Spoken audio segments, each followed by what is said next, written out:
I went to the cinema without any preconceived notions of what I was about to see. All I knew about The Girl with a Dragon Tattoo was that it was a David Fincher murder mystery of Daniel Craig, and that it was based on a series of well-respected Swedish books.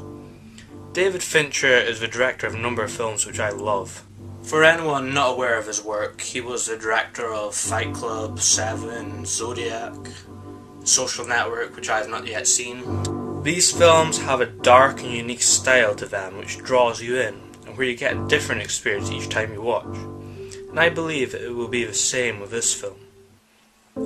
Anyway, the film starts off quietly with an old man looking at a collection of pressed flowers, and then suddenly jumps to this bizarre title sequence with a reworking of the Immigrant Song by Led Zeppelin. It's kind of hard to explain what the sequence looks like in words. It's this weird sort of liquid thing, kind of like a lava lamp, and there's lots of fire. It really has to be seen to be believed. Although this may seem like an odd way to open the film, I think it sets up the mood of the entire film fantastically. A slow build up, and then something unexpected happens. The abstract visuals may also relate to the main character's mind, as it's unclear what her intentions are at any given moment, but hey, what do I know? It then moves on to Daniel Craig's character, Blomkvist, a magazine publisher going through some rough times.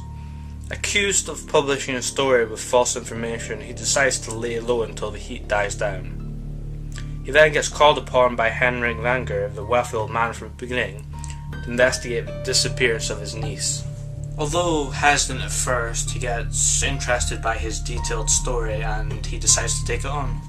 Meanwhile, Lisbeth Salander, the character with which the title refers to, works as a private investigator, digging up dirt by any means necessary, whether it be by public information or obtained illegally. She seems to be withdrawn from normal society and is constantly angry or demanding, and occasionally violent. She is obviously haunted by something in her past, which is perhaps elaborated more on in the books. There are scenes where she needs money and the person giving it to her takes advantage of her.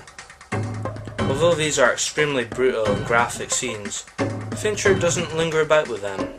He shows you, shocks you, then he moves on with the rest of the story.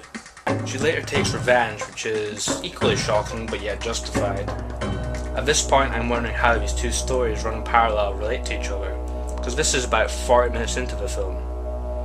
Well, Blomkvist finds out that Salander had been investigating him, and he wants to harness her skills to solve the mystery of a missing girl. I won't say any more about the plot in case I ruin anything, but I will say that looking back, the slow build up before they pair up kind of makes sense, as it gives a taste of their characters before they eventually meet. The Swedish setting is excellent for a Fincher movie, as it's cold and isolated, which helps boost the film's eerie feel.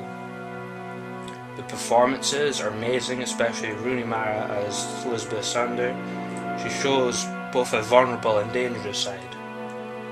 The music used fits the film perfectly, the score being haunting, strange, mysterious, and showing childlike wonder as they try and solve this complex mystery.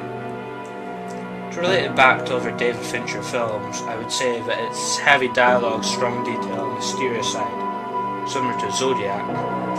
The strong themes make it a little like Fight Club, and more shocking scenes, especially the one with the dismembered animal, could have been taken straight out of Seven.